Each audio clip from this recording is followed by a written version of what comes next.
This is Ross Johnston, and you're listening to Accelerate Alaska, where we explore the competitive advantages, the systems, and the industries that move Alaska's future forward. So, Ryan, first I want to say thank you for being a sponsor of Accelerate Alaska. So, Querion helps companies with their big data problems. Like, what clients in Alaska do you work with and help manage their data? We work with the Rasmussen Foundation. We manage a lot of their grant-making data systems. We work with United Way of Anchorage. As I said, we work with oil and gas. We work with some native corps that are doing large-scale operations. And occasionally we'll even work with a interesting nonprofit on a somewhat charity basis. How do you spell Querion again? So it's Query, Q-U-E-R-Y, and then O-N. Cool. Well, thank you so much, Ryan. Thanks, Ross. Tickets are now on sale for the next Accelerate Alaska conference, keynoted by Brad Feld, who Inc. magazine once named the most influential venture capitalist. Get your tickets now by going to accelerateak.com. That's accelerateak.com.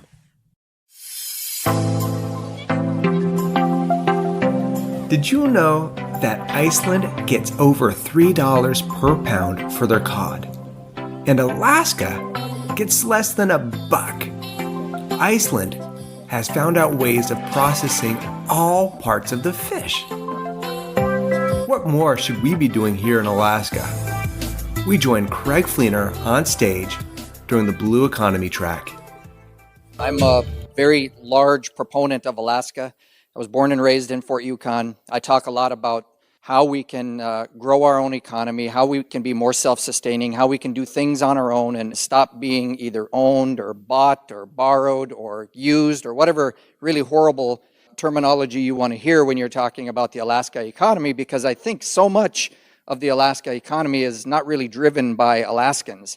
And it's one of the reasons that I see such great potential in the concept of the Alaska Ocean Cluster or the Blue Economy, because I think now is the time, and the future really is ours. If we choose to grab this thing and run with it, we can accomplish amazing things and be less reliant on people from the outside. You know, I often talk about Alaska being a colony. I still think we are a colony.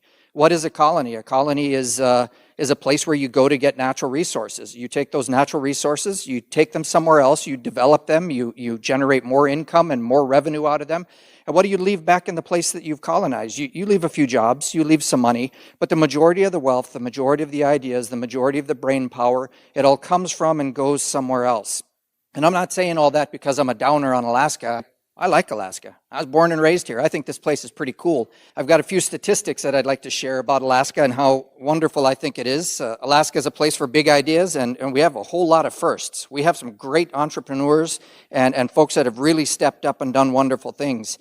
Now, this has nothing to do with us, but Alaska is the biggest state. It was going to be the biggest state whether we were here or not. 663,000 square miles. We have the tallest mountain at 20,310 feet. We have the most lakes. Alaska's got 3 million lakes, more lakes than any other state in the country. We have the longest coastline. We have the biggest fisheries. We have the greatest oil and gas potential. We have the largest zinc mine, and we even have the most powerful governor in the country. That's a pretty big deal. All of those really wrap into what it means to be Alaska and why this initiative is so important.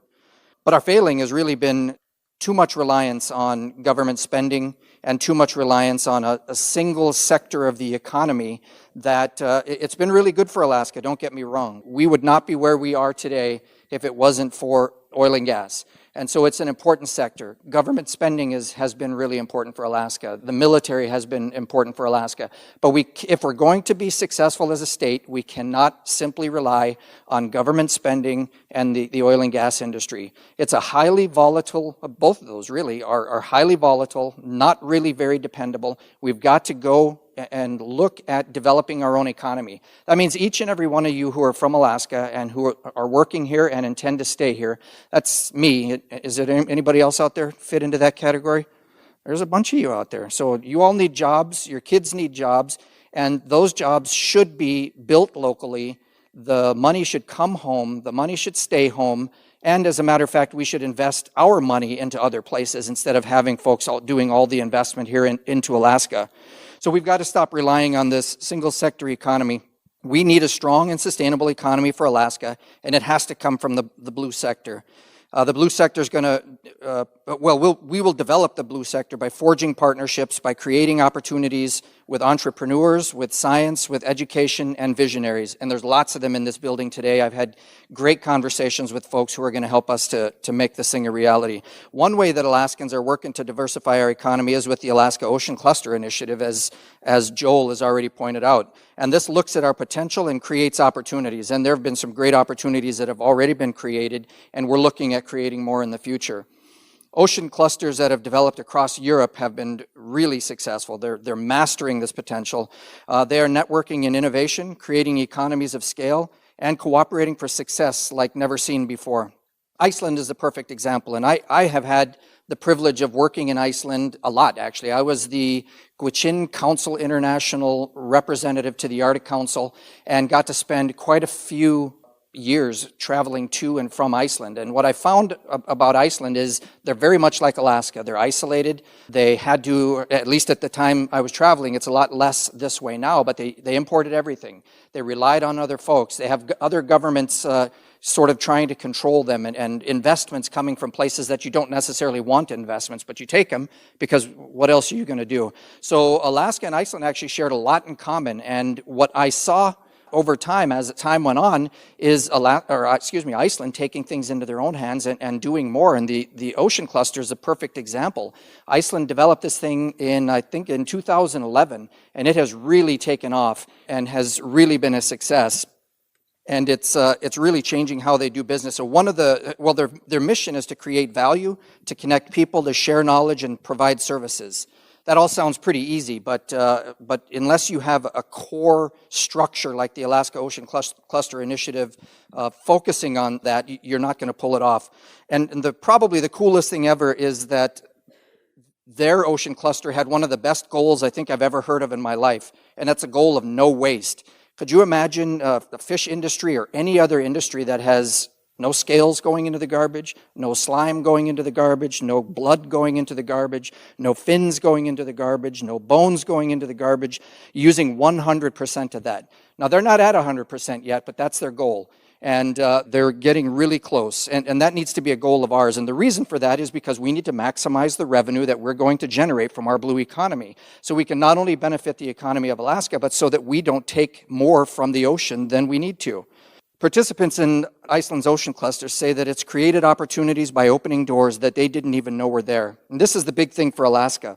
We have people scattered all over the state, innovators, people that are visionaries, very thoughtful about what they want to do. And it isn't that Alaskans don't like working together. We actually really like working together. The problem is they're scattered in these hundreds of communities around Alaska and they don't even know what other people are doing or other people are thinking.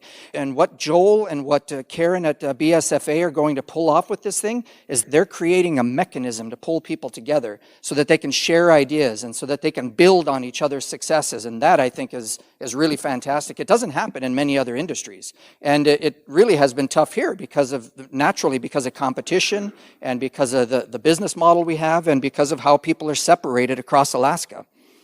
I think this is huge for Alaska, and I think Alaska needs this.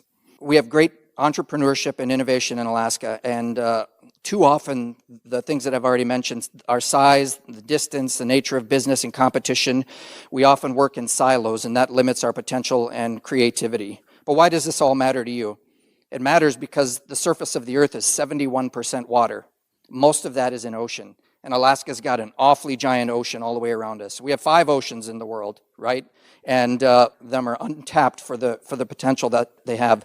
The ocean holds 1.3 billion cubic kilometers of water. It holds over 99% of the area that can hold in life forms.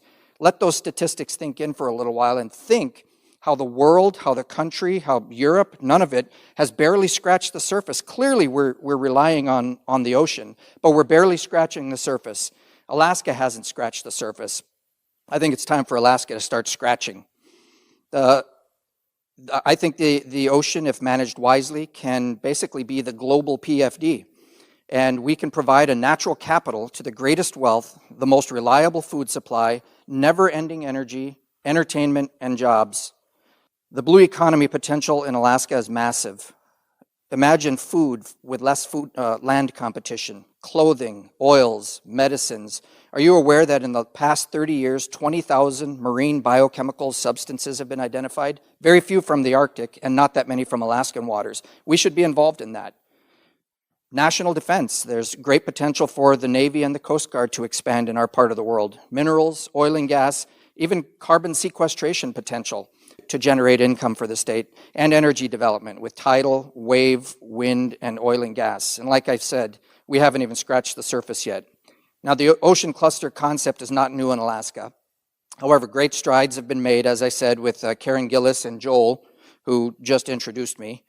We have to embrace this idea of the ocean cluster. We need to develop our blue economy, because if we don't, someone else will. And once again, tremendous wealth will be created from Alaska's resources by companies outside of Alaska, while we are sidelined with jobs, which are good, and taxes, which pay the bills, instead of ownership. But I think we can have all three. I think we need to have ownership, jobs. If Alaska is going to thrive and be self-sustaining, we have to decolonize. We've got to make products in Alaska, and we have to be more self-sustaining. Thank you very much. I hope you enjoyed what you heard. If you want to see the presentation with slides and visuals, go to accelerateak.com. A big thank you to Joel Kladulis for setting up the Blue Economy track. Since speaking at Accelerate, Craig Fleener has taken on a new position as the Executive Director of the Alaska Ocean Cluster. I joined him at his office. Craig, thanks so much for joining me today. As the Executive Director, what do you see as Alaska's potential? What is your vision for the Alaska Ocean Cluster? So I think the vision for the Ocean Cluster right now is to create a multi-billion-dollar ocean sector economy that grows Alaska, expands opportunities, especially for coastal communities that are broadly distributed and don't have a lot of economic opportunities. We want to tie them all together and create economic development across the state of Alaska. We would like to start generating enough revenue for the state of Alaska in the ocean sector to rival oil and gas and to rival other parts of the economy. So we have some diversity in the state's economy. Wow. So that sounds great. So how did you get started with the Alaska Ocean Cluster? So I think early on, I was very interested in what was going on with the Iceland Ocean Cluster. And when I say early on, I mean like the late 90s all the way up until through working for the state of Alaska. I should say I was more interested in what was going on in Iceland in general, because I find a lot of similarities between Iceland and Alaska. And I was monitoring their progress on issues that we have in common: limited resources, expensive electricity, distance from markets, all of the things that plague Alaska, Iceland has, and they've slowly been working on solving some of those. So I've kept an eye on them and paid attention. And more recently, I went to Iceland again and met with Thor Sigfusson at the Iceland Ocean Cluster, and I just got re-fired up about what the possibilities are. And I thought, man, we just have to have something like this in Alaska, because there are a lot of siloed organizations working and doing great jobs, but they're not necessarily working together, which means they're not necessarily problem solving the way that they could. And I thought that's exactly the model we need to bring back to Alaska and see what we can do. So Karen Gillis at the Bering Sea Fishermen's Association and I have been friends for a long time, and I brought the idea to her. I said, here's a fantastic model that we should pursue. The Bering Sea Fishermen's Association took off with the idea and created the Alaska Ocean Cluster. And when my time with the state was up at the end of the governor's term, Karen asked me if I wanted to come work for the Ocean Cluster. So I said, yes, this is a great opportunity. So Iceland sounds like it's leading edge in fish processing. Was there an event or an action that precipitated all this innovation? One of the big things that they did is Iceland as a country actually reduced the overall fisheries quota by about half. Maybe it wasn't exactly half, but somewhere around half. And that was sort of a trigger to industry in Iceland that we need to do something to replace that revenue, or we're going to take a significant hit And they started looking at all the alternatives. So they focused on waste. What can we do to reduce waste? What can we do to tap not only markets, but unused resources in the ocean? So they basically doubled, they probably did even more than that, doubled the amount of revenue that they were making on the reduced amount of fish that they were allowed to harvest. And it's been pretty darn successful. I think they went from 65% utilization of each fish up to 90% in a relatively short amount of time. And now they're working to get up to 95% utilization. So what is Iceland doing with this 25% of fish that Alaska is just throwing away? Of course, you get standard food grade stuff. They're making fish leather, some really high quality fish skin leather. I think they're working on medicines and cosmetics and oils and using everything from fins. There's a couple of really cool products I saw. One was cufflinks, just some really nice quality silver cufflinks that had fish skin inlays in the cufflinks. They were very attractive. And the other really neat one was lampshades made out of cod skins. Really strange but cool looking lampshades that work really well. And there's a lot of those resources that we have today. We're in the same boat in Alaska with about 65% utilization rate of fisheries. So that means there's 35% sitting there that we're not using. So what areas in the blue economy are you focusing on? Well, in one of the areas that we're wanting to focus more on, it's mariculture. And I think for the state of Alaska, we want to work with the mariculture task force that was started under Governor Walker and work directly with the Department of Fish and Game and probably the legislature to streamline the process, to smooth out permitting. I think the road there is still pretty bumpy, and create opportunities. Mariculture, which is ocean farming, more or less for our listeners.